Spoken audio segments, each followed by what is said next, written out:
Ladies and gentlemen, are you ready? All right, welcome back to the show. Today we have an exciting special guest. Go ahead and introduce yourself. Hey, I'm John Tague. How are you today? I'm good. I'm good. I'm glad to be here. Sorry if I'm a little frazzled.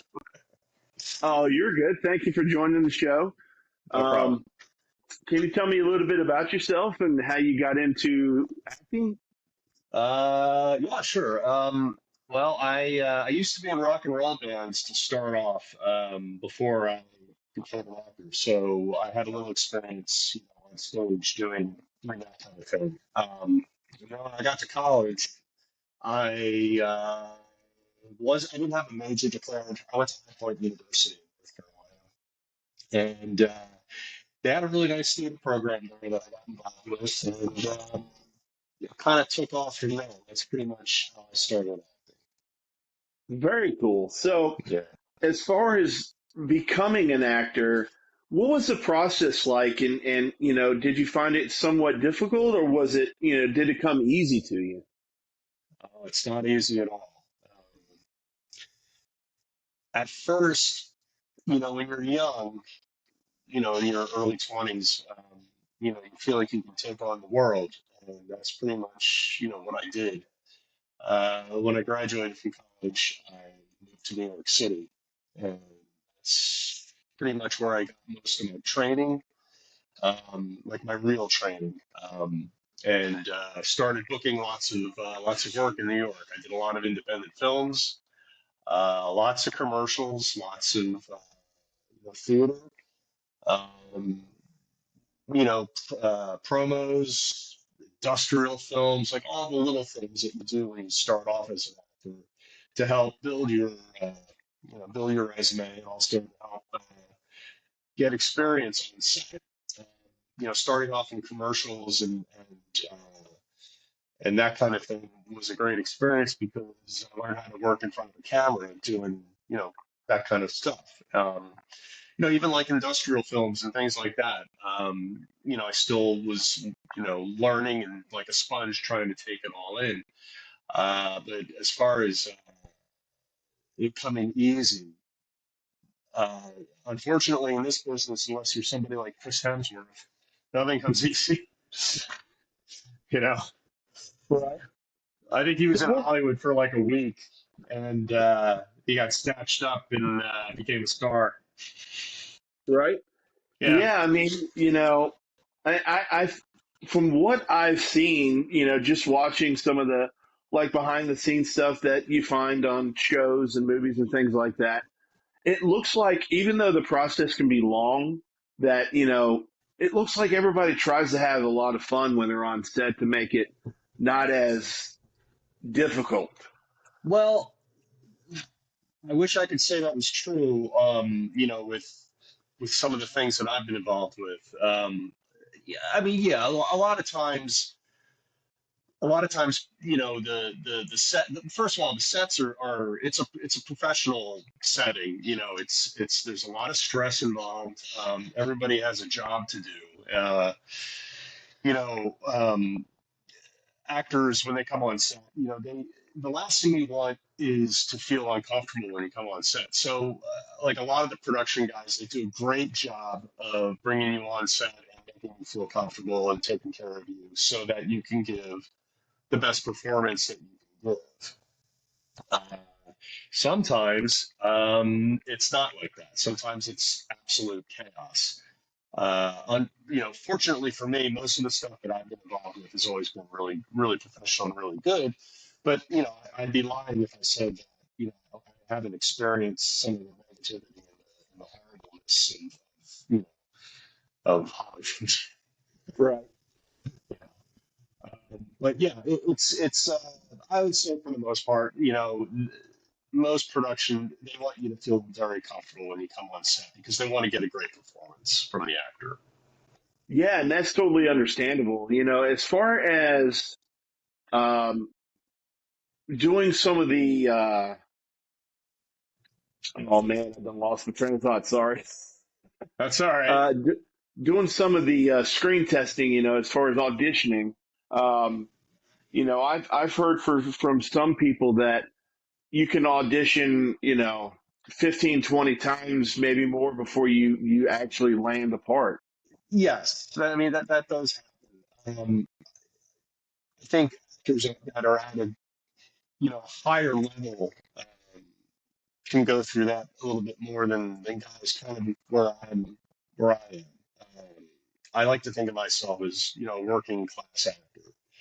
Um, you know, I've had multiple callbacks on certain things that I haven't been cast in. And you do go through that process. You can go through many auditions for certain things. A lot of the stuff that I do is independent, so they don't have a whole lot of time to keep calling people back. So a lot of times, what they usually want to do is get you in, right away. Maybe a callback, or maybe a second callback after that, and then maybe a screen test or something. I've been pretty lucky. I haven't really had to do a whole lot of screen tests or anything. I usually, if I book a job, you know, I just go right to work. And then I don't have to jump through a lot of those hoops times. But for bigger projects, those things do happen. Absolutely. So as far as some of the projects that you've been in, I saw kind of like a small list of them on Instagram. What was it like to be in some of those bigger franchises? Well, the bigger the show, I think we're probably talking about TV now, right? Because Yes, sir. most of the work that I do is on television. Um, a lot of those projects, like shows like American Horror Story or Lucifer or CSI. Oh gosh, even soap operas, General Hospital, that type of thing. Um, you know, it's a lot of fun working on shows like that. I love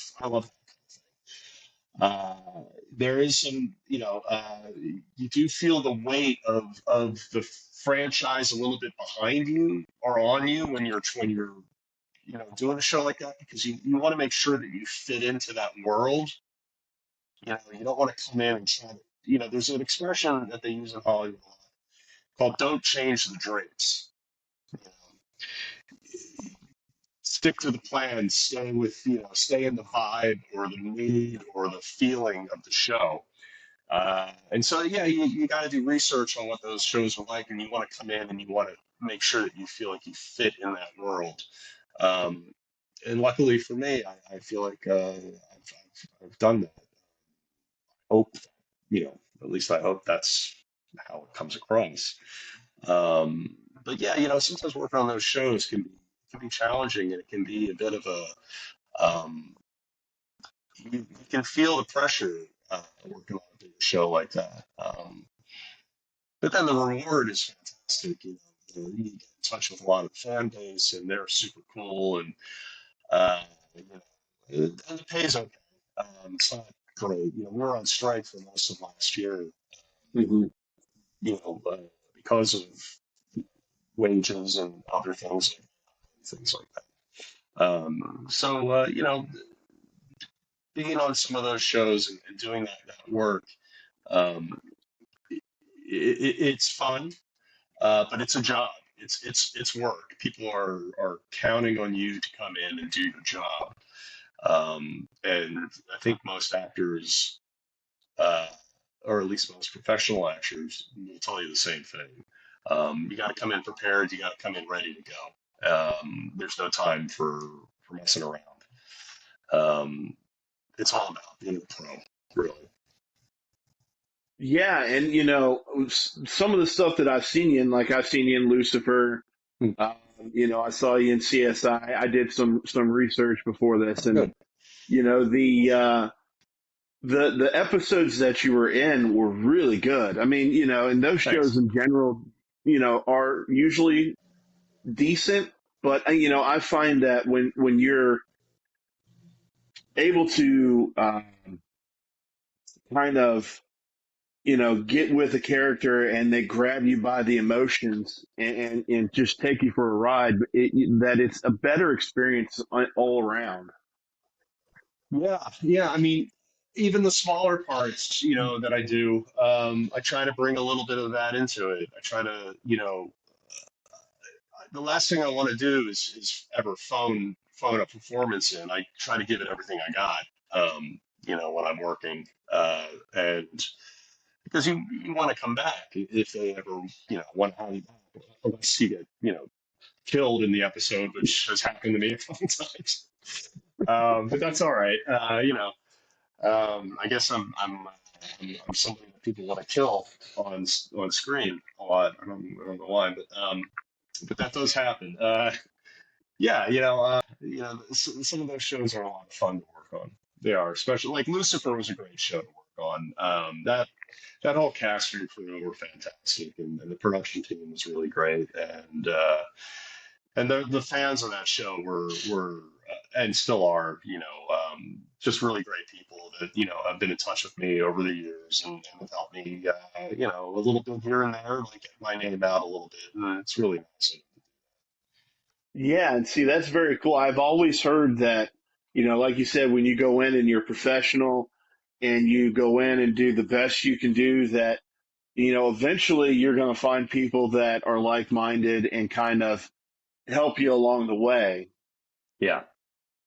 Yeah, and a lot of what actors have to do nowadays is we have to do a lot of our own stuff. So we have to do a lot of our own content creation, and we have to come up with our own shows and ideas and things, and to stay in the mix. Lots of actors do short films and web series and things like that. I actually made a web series not too long ago that did really well. That actually really helped my career out a lot. That's called The Rallying Soldier, and that's on Tubi if anybody wants to watch it. So tell me about that process. What is that process similar to going on production for a TV show, or like an indie movie kind of thing? It was more like an indie film than it was being on a professional television TV set, like a proper show set. It's a little bit more fly by the pants. At least it was in my experience. Wrote, directed, starred in the show, and um, I was very hands on. It took a long time to do. I was trying to stretch out what little budget I had, which was basically nothing, and trying to stretch it into something that looked professional. And what I did basically was I surrounded myself with great people. Um, and that's important, I think, when you're trying to do something on your own. You want to surround yourself with people who know what they're doing and who are also going to, really do their best for you. You don't want to get involved in something with a bunch of people that are in it for themselves. You want to do it, you get involved with people that are in it to create something together. At least in my experience, that's how I feel. You know, I got lucky. I got lucky with the Rolling Soldier. It did really well. It went up to film festivals around the world, it won awards. And it was a great experience. And anytime an actor or somebody asks me how do I get started in the business or what can I do to get ahead, I tell them the same thing over and over again. Create your own content. It's the best way to do it. You're gonna bust your ass, but it is the best way to do it. Because then you'll be seen in a way that you feel like you should be seen. Like one of the big struggles I had as an actor, kind of coming up was people didn't know what really to do with me. They didn't know my type. They didn't know like where I fit, and I was kind of cast in a lot of obscure different things where nobody could really put their finger on what I was good at doing. So I had to show them what I was good at doing, and that was by creating my own show. And you know, again, I think it might have been probably one of the smartest things I ever did. It almost killed me. And it was hard work, you know, financially, mentally. I mean, you run the gamut whenever you try to whenever you try to run a production. But you know, I always recommend to artists to get out there and create your own thing, do your own thing. It's important. Yeah, definitely. Plus, it gives you that insight of what it takes to write something and what it takes to, when you write it, to kind of take a piece of yourself and put it in it and also try to make it successful. And I feel like doing that and directing, gives you another avenue, so to speak, later down the road if that's somewhere you want to be as far as writing and directing. Yeah, and it also gives you an understanding of what everybody does on set, and how important their jobs are. Editors, like, that's a hard job. Um, I had to edit I had to do all the post production on my show myself. I had to teach myself how to do it. I had to learn how to do all those things, and I'm not the kind of guy who's good at that kind of thing. But if you want to get it done, you got to really knuckle down and work. But yeah, getting back to what I was saying before, the great thing about doing your own production or creating your own content is you start to understand everybody's roles on a set better. You start to understand, the cameraman better. You start to understand what the grips are doing, and you start to see things from their perspective, and that can only help you later on as an artist. I mean, it's invaluable. It's like going to film school, basically. Um, without having to fork over how much a film school costs today. I mean, my production of my show did not match the amount of money that a film school costs, but I got the experience just from that. And I had already been on sets and done tons of work before I did that. But like I was saying, people didn't know what to do with it until I told them what to do with it. And the best way Right. to tell somebody about yourself is to have the proof and put it in front of them. Also, I think it opened more doors for me being a producer director on it than I would have gotten just being an actor. Because people, sometimes look at actors like they're very needy people who are constantly looking for a gig, there's that. So a lot of times, people that are in production or, producers or people that are important in the business, they don't want to talk to actors, but they will talk to a writer or producer. Yeah, and I just like the aspect that you're one of those types of people that will go out and get what they want to get, and if they don't have an avenue to get there, that you make an avenue to get there. That's the bottom line. If there isn't a door, build one. It's that simple, really. I mean, it takes a lot of work, but if you're acting's a hard gig, and if you're passionate about it, and if it's all you want to do in your life, then you'll make those sacrifices. But yeah, I can't recommend that more. I think being well versed in what everyone does on a set is super important. I think the best way to learn how to do that is by creating your own show or production or whatever, short film, web series. Uh, yeah, yeah. And see, that's very cool that you've got that web series out there. I'm going to have to check it out. Oh yeah, I think you'll like it. Yeah, it's fun. It's kind of like like a low budget independent thriller. The episodes are 10 minutes long. They hum. It has. It's fun. I won't say anymore. You watch it and then you come back and tell me what you thought. Definitely, I will do it. So, as far as when you were coming up as an actor, did you have anybody that you kind of looked up to or emulate to kind of be able to kind of find your way? Well, I had my favorite actors. That was kind of like if I was to like list off the guys that I really admired at the time when I started. guys like Daniel Day-Lewis was a big inspiration for me. Pacino and De Niro, Gary Oldman was a big influence on me. But actors that I really like, those are all actors I love. I really love them. But I like a lot of the older actors too, like Gene Hackman is a big inspiration for me. He's a great actor that I can watch him do anything. You know, and now, watching some of the actors that are now, taking the role of producing and directing too, those are guys that I admire a lot as well because, what it's like. But at the time, I think, the guys that, when I was starting out, the guys I really liked were, Daniel Day-Lewis and Gary Oldman. Those were the kind of actors that I wanted to be, that resonated with me.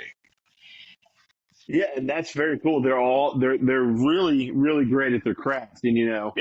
it's great that within the community as a whole, seeing some of the stuff about the strike on Instagram, that everybody kind of came together, and didn't matter whether you were big production, small production, Yeah. to kind of just help each other, and that's not something you see a lot, and you wouldn't Well, think that. yeah, you don't see a lot of it in Hollywood, that's for sure.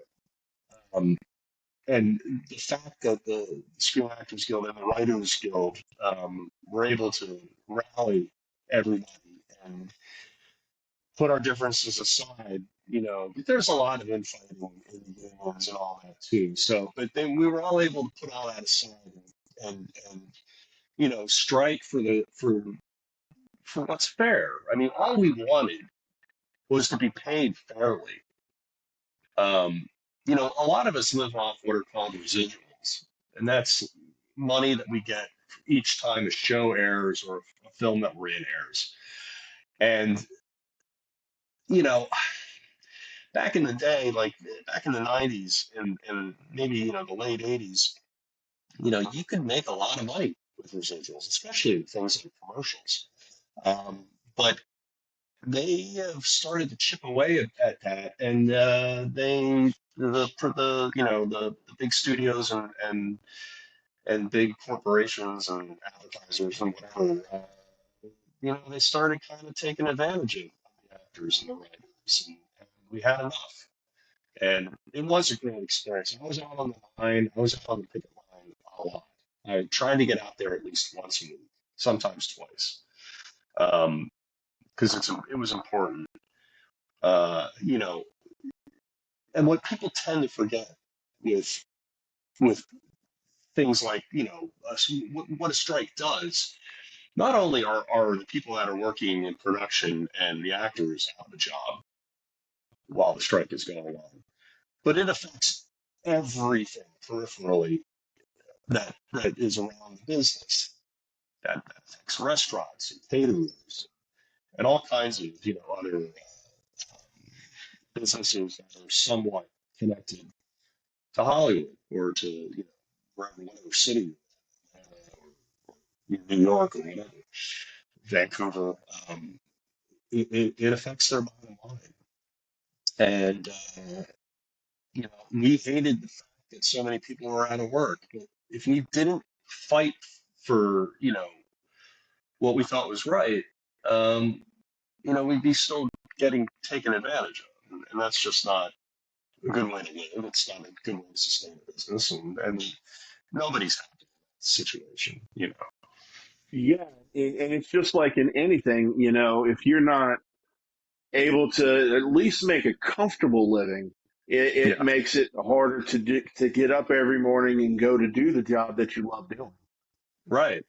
And a lot of people, I think, during the strike probably quit and probably threw their hands up and said, this is too much, and went on to do other things. But the guys that stuck it out, like me and the thousands and thousands of other people, you know, that don't know how to do anything else, you know, um, you know, it was the right thing to do. It was the right Yeah, thing and to that do. People need to be treated fairly. Is the bottom line. exactly. and at the end of the day, you have family, people with families to feed, and Yeah. you've got stuff, a ton of bills like everyone else to pay, Oh and yeah. Yep. if you're not getting fair compensation, I Yeah. see that as something that's not good, especially when it comes down to you know, acting and writing. I mean, I think writers, I'm not real familiar with it, but based on what I saw, that writers and actors, should be paid enough to where they can be or have a comfortable living. Because I mean, Yeah. you go out and get a normal 9 to 5 job, eventually that'll happen. So why not Yeah. in an industry that is so large and has such a Exactly. reach? Well, that's the thing. I mean, the entertainment industry is giant. I mean, it's everything in a strange way. So much of the world revolves around the entertainment industry. It's a strange thing because it's not only just movies and TV now. Now it's all connected. Social media, news, because news is now entertainment basically. um, and all the other things that come along with it. It's massive, and the music industry is tied into to everything now too. It's a massive operation. And, yeah, it's one of those things. Like people are like, a lot of people think actors are like a guy like me. I mean, I'm just a working class guy. I live paycheck to paycheck basically, you know. So when I was on strike, I wasn't working, I wasn't getting paid, you know, and Yeah. it was a hardship. It was a drag, and there have been times where I've had no work, even when there wasn't a strike, where I've gone long stretches without booking anything, and then you got to start like finding other ways to make money while you're supporting your acting. It's kind of like you know.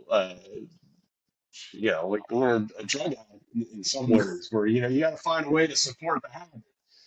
Um, but to me, it's more than a habit. It's what it's what my life has been about for over 30 years. So you know, it, it was important to me that I went out there and stood on the line with everyone. Yeah, and it's not just a passion, it's more of a lifestyle. It's something that fuels your creativity, and it's an outlet for that. And not only, are you doing it to live, but you're also doing it to get that creativity out as well. Yeah, that's the thing.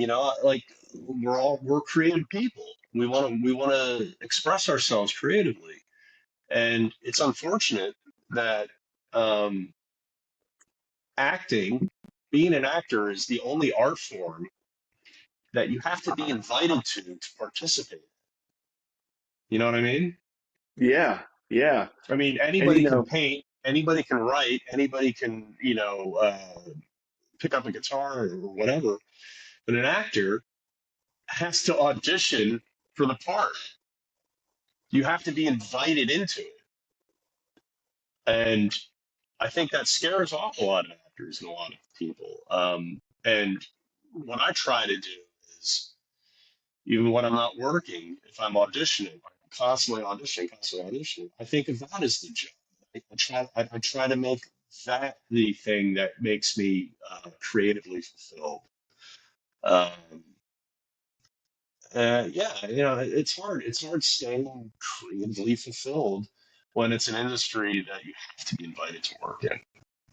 yeah, and I think in the same aspect of seeing it from like an outside perspective is, you think seeing people in shows and commercials and movies and things like that, that it almost comes easily. It is definitely not an easy, you just go in Mm. and all of a sudden you're there, you know. Some people have it easy. Some people just have they have the look, they've got the body, they've got whatever it is, whatever's hot at the moment, or whatever, and those people sometimes have an easier time with it. The majority of us, we're out here battling. for it. It's a struggle's real. Yeah, exactly. So I am curious, when you are getting prepared to do an audition for a commercial TV show or whatever the case may be, when you're reading for it, how do you get in the headspace of where you think they want you to be? Well, the first thing that I always try to do is tell myself, you know, you're right for the part because they've asked you to audition for it. So that part of it's out of the way. I don't have to prove myself. You know what I mean? There's something about me or something about my reel that they liked or my headshot or whatever that says that I can play the part. So, you know, and there are times where I've auditioned for things where I'm like, I don't know if I'm really right for this, but I put myself down for it anyway because somebody saw something in me that they thought, oh, this guy can play the part. So that part of it, like I instantly feel better now right away. I know that okay, so they think I can do this part. That's already like a win in my book. Then the next thing I do is if it's an audition for a TV show or whatever, if I'm lucky, they'll send me the script. Then I read the script and then I read the sides to the audition. The sides are basically the scene or whatever they want to see. And I'll try to, depending on how much time I have, I'll try to absorb as much of that scene as I can and just try to glean as much off the script as I can to help me um, in the audition to hit the films that I want to see in the audition. But yeah, it really depends on time. If I have a lot of time, I feel lucky. But sometimes I'll get like 3 or 4 auditions that are due on the same day. And that's hard Wow. because there's only so much your brain can hold, and a lot of times, like, the projects are different, but I'm a certain type. I get called in to do a certain thing. So I usually kind of feel like I know, what they want just because of the things that I've been doing. My brand is kind of like I play a lot of cops, I play a lot of detectives, I play a lot of bad guys. So I play a lot of intense characters. So I know that they probably are going to want that intensity that I can bring. And I try to focus that, as much as I can into seeing the sides and just then I just hope for the best because a lot of times you put yourself. Oh, and what we do is now the trend in Hollywood and the trend basically all over the world now is we do self tapes, which are tapes we put ourselves on tape at home. That really kicked in during COVID. Offices didn't want actors coming in and auditioning in the office anymore, or casting directors didn't want actors coming into the offices anymore. And I miss that. I miss going in and auditioning for casting directors. I miss reading with somebody else. I miss that whole experience. But there are times where I do really like the fact that I can just go into my garage and lay it down and don't have to get in my car and get stuck in traffic all day. You know what I Right. mean? Yeah. So Yeah, yeah. so that's a plus. But yeah, as far as prep goes for that, I try to read the script as much as I can. I try to read the sides as much as I can. I try to be off book. I try to, have my lines memorized and the other person's lines memorized in the scene too. Um, yeah, and that's the work. That's the work that you have to do as an actor. You got to be a detective with the script, and it's repetition. You got to do it just over and over and over and over again until you feel like you've got an idea of what this thing's about. Yeah, see, that's very cool to hear because I've talked to a couple of other actors last year, year before last, and they were saying the same thing, that you just got to kind of, continually put yourself out there. And with the whole, videoing it at home, that it gives it a different feel because, it's you and maybe one other person who's running the camera in the room. And it's not the same feeling as, being face to face with somebody. Yeah, there's no substitute for that, because you know, and the other thing is you don't get a lot of feedback with the self tapes. When you're in the room auditioning with somebody, you get instant feedback because they'll say that was great, or they'll say that was great. Let's try it a little bit differently. The director wants to see it this way. Can you do it this way? And I mean, they can tweak you as long as they want, really, until they get what they want from you. And that's the nice thing about being in an office, the casting director. Not being in you don't get that feedback.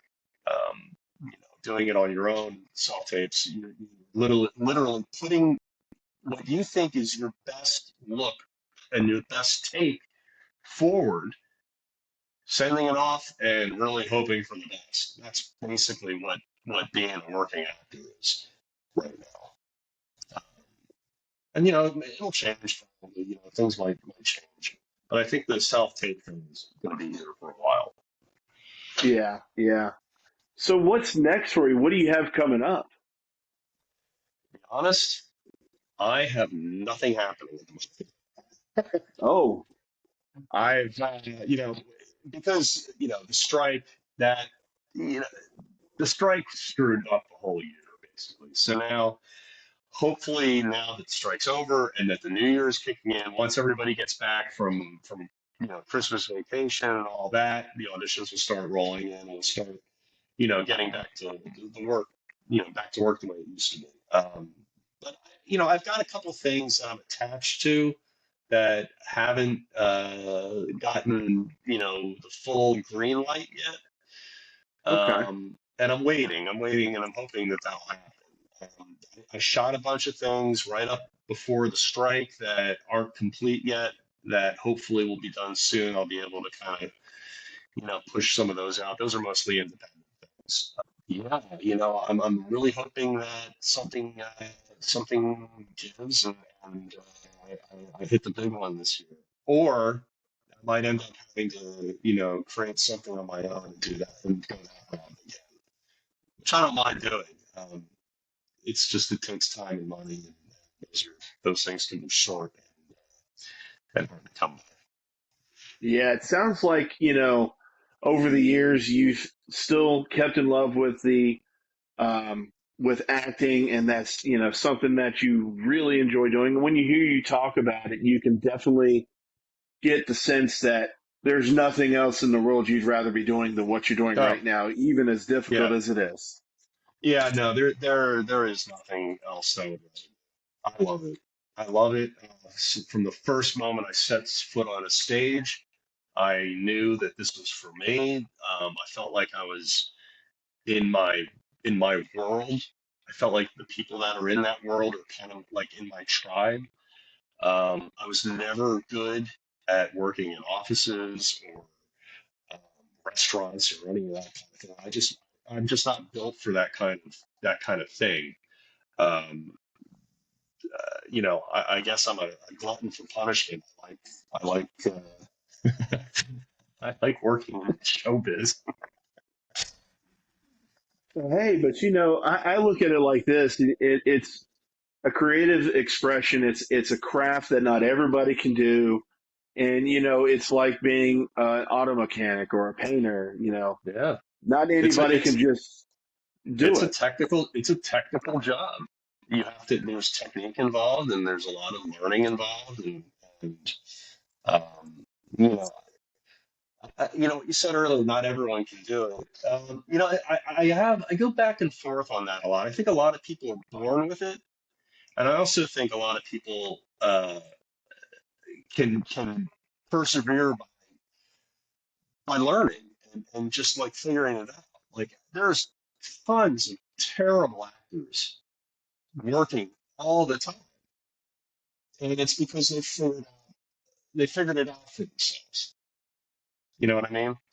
Yeah, Um, and it's like I might think they're terrible, but other people might think they're great. And that's all a matter of opinion, being perception or perspective.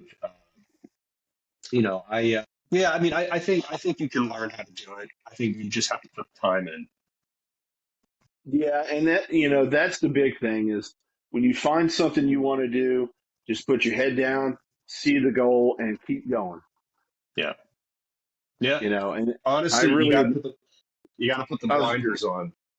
yeah, and see, I really admire you for that because you knew what you wanted to do once you found it, which for a lot of people doesn't come that early, and then you just kept your nose down, kept grinding away, Yeah, and then eventually you're ending up where you are now to where you're doing your own thing, and overall who you are when you go to do auditions and things like that. that's important. That's important for an actor to know who they are. And believe it or not, it takes a long time to figure that out. You know, Yeah, I've been acting for over 30 years now. Just now starting to really feel like I'm just now starting to really feel like the actor I'm supposed to be. You know, I yeah, feel like I've developed the skills over the years. I know what I can do. I know what my limitations are. I know what I'm really good at, and I know how to deliver it in a way. The trick though is keeping it authentic and keeping it honest and real for people. I mean, everyone knows the difference between somebody who's being authentic and somebody who's phoning it in. And, that you never want to be that guy phoning it in. You just don't. I just can't let myself do that. I just don't have the ability to you know, yeah, just give up and just say, oh, just phone this one in. Yeah, I'm kind of, my brain just doesn't. My brain wants to grab it and just poke the life out of it. You know what I mean? yeah, That's yeah, how that's how exactly. I like that's how I like to approach things. I just want to kill it. I just want to crush whatever I do. And I don't think I can ever be that guy that's just phony. Yeah, and see, I appreciate that. It's even though I'm not in the same industry, it's for me, it shows that if you believe that you can do it and you just do the hard work, you know, good things happen. Just have that dream and never lose sight of it. Honestly, the whole thing is saying to yourself, no matter what industry you're in, my industry happened to be, being an actor. I said early on, I am an actor. I'm not an aspiring actor. I'm not a wannabe. I'm an actor. When people say, "Oh, are you an aspiring actor?" I tell them flat out, "No, I'm not an aspiring actor. I am an actor."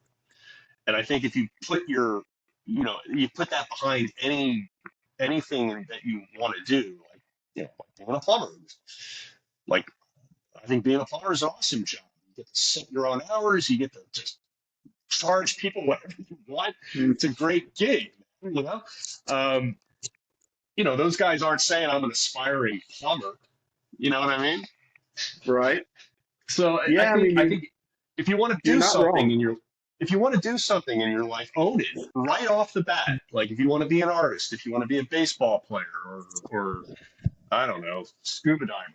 I don't know, whatever. Just own it. Just say that's what I do. I am an actor. That's what I do. I'm a scuba diver. You know, I make pies. Whatever it is. Yeah, yeah. It's just about putting out good affirmations and repeating Yeah. it over and over because eventually it'll happen. And another thing that you gotta kind of do is you have to kind of be your best fan. You know what I mean? You have to Yeah, you have to like because I have to do all this PR work on my own, like with social media and stuff, and constantly like putting out pictures of myself and like clips and things. After a while, that gets to be really tiring and really just exhausting, and you start to think, oh my God, is this like I'm getting sick of looking at myself. I can't imagine what other people must be thinking. But you got to play through that. You really do. You got to push through, and you got to be your own advocate a lot of the time, and be your own best, your own greatest fan, and to keep you going. Otherwise, it just falls apart. I think you have to really believe in it and believe in yourself, uh, or else it just doesn't work. And I think that's what makes people happy in their jobs. If they really believe in what they're doing, then I think for the most part, they're fulfilled. I just wish that acting for me was more of a permanent gig. It's a constant in motion thing where I'm working and then I'm not working. And then there's long stretches and then sometimes I'm pounded with work. And, you know, if there was a magic switch, then I would, I would use it. But I don't know, maybe it wouldn't be Yeah, as much fun. exactly. You You know? know, so as far as where our viewers can find you on social media, where can we find you? I'm all over. You can find me on Instagram at just type in John. That's the first thing that'll come up. Okay. Um, hold on one second. Okay. I got a call coming in. Sorry. Yeah, you can find me on Instagram at John Tague. The handle is at John J Tag. You can also find me on Twitter. You can find me on TikTok. I don't do a whole lot of TikTok. I actually would like to start doing a little bit more. Maybe I'll do like more of like a daily kind of journal type thing on that. TikTok's a weird thing. It's kind of hard to figure out like Yeah. what the niche is. I think with TikTok, the great thing about TikTok is it's super authentic. Nobody wants to see any bullshit on there. They want to see authentic stories and authentic people. Instagram, you can kind of get away with a little bit more of the bullshit. You know what I mean? Yeah. I'm sorry, if I'm swearing on your show. I'm from Oh, New you're Jersey. fine. I have a yeah. But yeah, you can find me there. Facebook, I'm not on much. I'm on there, but like Facebook's a little bit boring to me. But yeah, all the other ones you can find me on. And I Excellent. always follow. I Excellent. always follow people back, so I'm not one of these guys that doesn't follow back. If I haven't followed anybody, I just haven't gotten around to it. Is the way I look at There you go.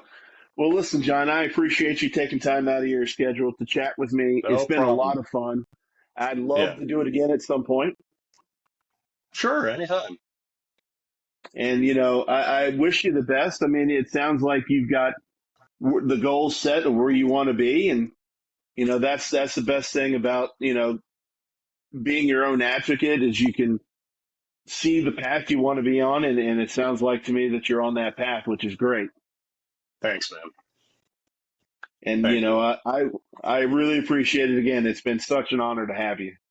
Oh man, my pleasure. I love doing these things, and you know, if you ever need anything, just let me know. Definitely will do. Okay. Well, I hope you have a good rest of the afternoon, and I'll definitely stay in touch. Yeah, and thank you for having me on, and hope your viewers enjoyed it. Yes, sir. Thank you very much. Down, down,